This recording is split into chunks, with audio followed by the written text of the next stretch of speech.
स्वागत है साथियों आप सभी का GK24 के ऑफिशियल यूट्यूब चैनल पर। दोस्तों आज की इस वीडियो में हम बात करने वाले हैं हमारे नॉर्थ ईस्ट इंडिया के लिए काफी बड़ी डेवलपमेंट। यहाँ पे देखो आप सभी को पता है कि गवर्नमेंट ने एक ऐसा प्रोजेक्ट ऑलरेडी स्टार्ट कर रखा है जहां पे पूरे नॉर्थ ईस्ट में जो सेवन सिस्टर्स कहा जाता है इन सभी स्टेट्स में एक नेचुरल गैस पाइपलाइन जो है वो उसको बिछाने का काम चल रहा है, जो कि अभी वर्क ऑनगोइंग है और जल्दी ही कंप्लीट होने वाला है, जिससे कि क्या होगा जो नेचुरल गैस है उसका फ्लो पूरे नॉर्थ ईस्ट में जो है हो पाएगा।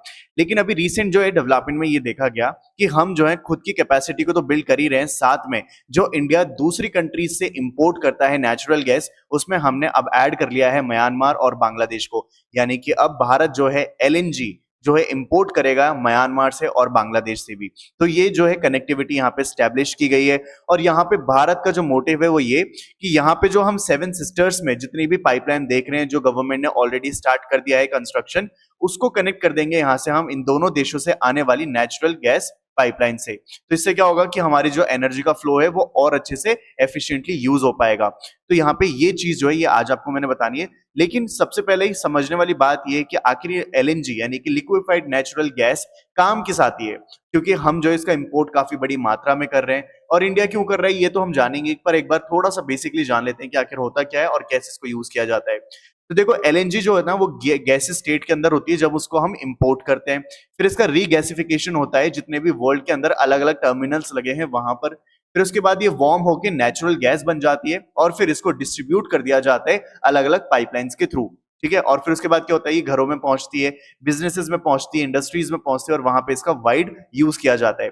अब देखते हैं कि कौन कौन सी वेराइटी ऑफ वेज में इसका यूज किया जाता है। जैसे कि अगर रेजिडेंशियल यूज में बात करें तो इसका यूज होता है कुकिंग में, हीटिंग होम्स में, जनरेटिंग इलेक्ट्रिसिटी में, या फिर अगर बात करें कमर्शियल यूजेस की तो यहाँ पे आ जाता है इंक्लूडेड हीटिंग, जनरेटिंग इलेक्ट्रिसिटी, या फिर किसी भी फर्टिलाइजर को मैन्युफैक्चर करने के लिए, पेंट्स को मैन्युफैक्चर करने के लिए, medicine and occasionally fuelling commercial vehicle, यानी कमर्शियल व्हीकल्स को भी फ्यूल करने के लिए ये काम में आती है।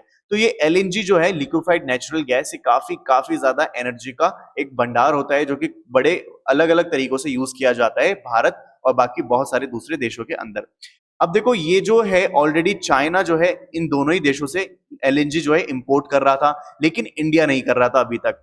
और यहाँ पे इंडिया ने यही किया है कि चाइना का जो ये डोमिनेंस है इसको खत्म करने के लिए जो है इन दोनों ही देशों के साथ क्या करा है, एक डील साइन करिए जिससे कि हम अब एलएनजी जो है पाइपलाइन कनेक्टिविटी को एस्टेब्लिश कर इन दोनों ही देशों से क्या करेंगे, इंपोर्ट करेंगे एलएनजी। तो यहाँ पे इसके डोमिनेंस यानी कि चाइना के डोमिनेंस को काउंटर करने के लिए यहाँ पे एलएनजी की डील को किया गया है। और उसके बाद देखो ये जो प्रपोजल है ना गैस पाइपलाइन का जिससे कि हम इन दोनों देशों से कर सके, वो ऑलरेडी स्टार्ट हो चुका था 2005 और 2006 के अंदर।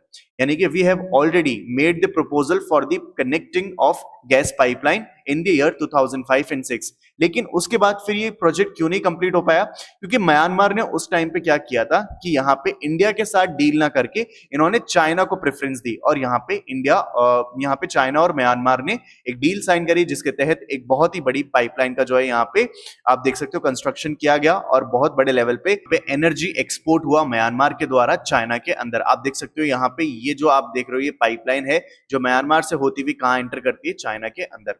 तो इसी को काउंटर करने के लिए जो है भारत ने यहाँ पे पाइपलाइन का जो है हमारे देश के अंदर भी क्या किया है, एक एग्रीमेंट साइन कर लिया इन दोनों देशों से। इसके साथ ही इंडिया ने एक एक्ट ईस्ट पॉलिसी जो है उसको भी ध्यान में रखा। और यहाँ पे रिसेंटली आपने देखा होगा कि यूक्रेन वॉर के चलते पूरे मार्केट के अंदर एक एनर्जी क्राइसिस या फिर वोलेटिलिटी देखी गई थी। तो उस वोलेटिलिटी से जो है डील किया जा सके उस वजह से भी जो है यहाँ पे इंडिया ने रिन्यू किए हैं अपने एफर्ट्स सो दैट हम इंटरकनेक्टिविटी जो है कर सके हमारे जो गैस पाइपलाइन है उन सभी के अंदर। इसके साथ ही देखो यहाँ पे जो हमारा नॉर्थ ईस्टर्न रीजन है ना, यहाँ पे जब ये पाइपलाइन आएगी, ठीक है, यहाँ पे जो हम इंपोर्ट करेंगे तो इससे क्या होगा कि वो जो पूरा रीजन है ना नॉर्थ ईस्ट का वो भी डेवलप होगा। तो यहाँ पे pipeline connectivity with the eastern neighbour is being looked at, both the countries have a large gas reserve. अब यहाँ पे हम इन दोनों ही देशों से क्यों कर रहे हैं, क्योंकि इन दोनों देशों के पास जो है काफी बड़ी मात्रा में जो है रिजर्व्स हैं जिसमें क्या है, एलएनजी है।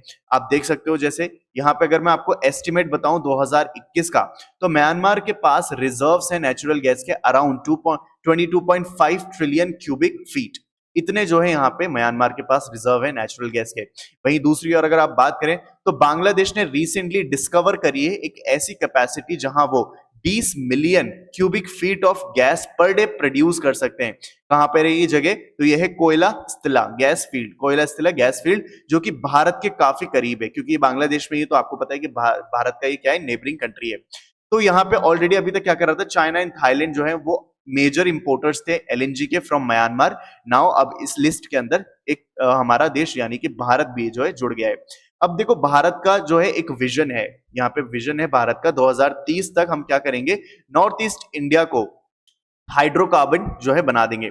The government also plans to make the north east India a hub of oil and gas transit, यानी कि इस पूरे नॉर्थ ईस्ट इंडिया से हमारे पूरे बाकी के जो देश है वहां पे क्या हो, नेचुरल गैस एंड ऑयल का सप्लाई हो। इससे क्या होगा कि वहां पे भी रेवेन्यू जनरेट होगा और वहां पे भी जो है डेवलपमेंट देखा जाएगा हमारे नॉर्थ ईस्ट इंडिया के अंदर। तो खैर ये तो आप समझ गए। अब देखो मैं आपको जो स्टार्टिंग में बता रहा था कि हमारे इंडिया यानी कि इंडियन गवर्नमेंट का क्या प्लान है, तो ये है हमारा जो सेवन सिस्टर्स में मैं आपको बता रहा था, गवर्नमेंट ने यहाँ पे गैस पाइपलाइंस जो है अभी तक बिछाए हैं, कंस्ट्रक्शन जारी है। तो आप देख सकते हो कैसे इम्पाल से लेकर आप कोहिमा, दीमापुर, फिर उसके बाद जो है यहाँ पे गैंगटॉक तक भी जाती है, सिलीगुड़ी, और पूरे जो है नॉर्थ ईस्ट को कनेक्ट करती है ये ग्रिड पाइपलाइन। तो यहाँ पे north east natural gas grid pipeline है और इन दोनों ही पाइपलाइन को कनेक्ट करने का प्लानिंग की जा रही है, जो हम म्यांमार और बांग्लादेश से इंपोर्ट करेंगे एलएनजी उसको। यहाँ पे आप देख सकते हो the north east gas grid pipeline connect 8 states in the region, जिसमें आपका असम, अरुणाचल प्रदेश, मणिपुर, मेघालय, नागालैंड, मिजोरम, सिक्किम और ये सब त्रिपुरा आ जाता है। तो यहाँ पे कौन कौन सी कंपनी करने वाली है, तो हमारी जैसे कि गेल हो गया, इंडियन ऑयल कॉर्पोरेशन लिमिटेड हो गया, आईओएल हो गया, ठीक है, ओएनजीसी हो गया। तो ये सारी की सारी कंपनीज मिलके जो है ये सारा काम करने वाली है। अब देखो India is already making efforts to establish cooperation in the region to meet mutual energy requirement and a way to keep China का dominance.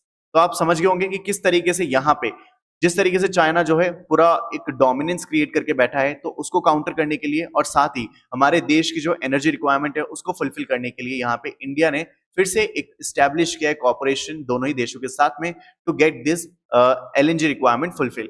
The 130 kilometer India-Bangladesh friendship pipeline which could connect Siliguri in the West Bengal and Parbatipur in Dinajgarh, ये जो है यहाँ पे बता रहा है कि किस किस तरह से ये कनेक्ट करेगा। तो यहाँ पे पूरा प्रोजेक्ट जो है जल्दी कनेक्ट होने वाला है और पूरे के पूरे जो नॉर्थ ईस्ट है यहाँ पे इस पूरे पाइपलाइन को कनेक्ट कर दिया जाएगा, जो हम म्यांमार और बांग्लादेश से इंपोर्ट करेंगे। अब देखो ये पहली बार नहीं है जब इंडिया यहाँ पे एलएनजी का इंपोर्ट कर रहा है किसी दूसरे देश से, बल्कि आप देखोगे कि रिसेंटली हमने काफी बड़ी डील जो है साइन करी थी कतर के साथ। किस चीज के लिए? एलएनजी इंपोर्ट के लिए। तो हमने इंडिया ने देखो क्या लिखा है, India to sign $1 billion deal to extend the LNG imports from Qatar. और सिर्फ कतर ही नहीं, देखो कतर से हम कितना इंपोर्ट करते हैं, 7.5 मिलियन टन अ ईयर, इतना जो है हम यहाँ पे एनर्जी इंपोर्ट करते हैं कतर से। इसके साथ आप देखोगे कि हमने अबू धाबी से भी, यानी कि हमारी इंडिया की कंपनी गेल जो है यहाँ पे इन्होंने एक लॉन्ग टर्म डील साइन करी थी अबू धाबी के साथ फॉर दी एलएनजी। और इसके साथ ही आप एक और देखोगे कि यहाँ पे नेदरलैंड के साथ भी करी थी, नेदरलैंड की एक कंपनी है। तो इस तरीके से इंडिया ने अलग अलग कंपनियों से, अलग अलग देशों के साथ टाई अप करके हमेशा से मेक श्योर करने को ट्राई किया है कि हम अपने एनर्जी की जो रिक्वायरमेंट है, एलएनजी की रिक्वायरमेंट को फुलफिल करते रहें और हमारे देश की जो है प्रगति हो। और अब जो है नॉर्थ ईस्ट को एक इसको बेस बनाया गया है सो दैट यहाँ से पूरे देश के अंदर सप्लाई हो ये पूरी एनर्जी, ताकि वहां भी डेवलपमेंट हो और हमारा जो है सेंट्रल इंडिया यहाँ पे भी जो है डेवलपमेंट देखा जा सके, पूरे देश की यहाँ पे एनर्जी रिक्वायरमेंट कंप्लीट हो सके। तो यहाँ पे एनर्जी सेक्टर में जो क्राइसिस देखा गया यूक्रेन वॉर के चलते, उससे निपटने के लिए भारत ने कदम उठाया है, which is a brilliant step for the upcoming generation and for the upcoming Indian economy. तो बस आज की वीडियो इतनी थी जिसमें आपको ये मेरे को अपडेट देना था। सो उम्मीद है आपको ये वीडियो अच्छी लगी होगी, और अगर हाँ तो वीडियो को चैनल को सब्सक्राइब करना, वीडियो को लाइक करना, और अगर आप किसी एग्जाम की तैयारी कर रहे हैं तो मेक श्योर कि आप GK24 application and vocab 24 application को डाउनलोड जरूर कर लें, क्योंकि दोनों ही एप्लीकेशन आपको हेल्प करेगी। आपकी GK24 आपको हेल्प करेगा आपका करंट अफेयर, आपका GK GS वाले पोर्शन को कंप्लीट करने में, वही वोकैब 24 आपको हेल्प करेगी आपकी इंग्लिश, एंटोनिम, सिनोनिम, कॉम्प्रिहेंशन, पूरी इंग्लिश की जो है थॉरो प्रिपरेशन कराने में। तो दोनों ऐप बहुत ही जरूरी हैं आपकी प्रिपरेशन के लिए। डिस्क्रिप्शन में मैंने लिंक डाल दिया है, वहां से जाके आप इसको डाउनलोड कर लेना। जल्द मिलते हैं अगली वीडियो में।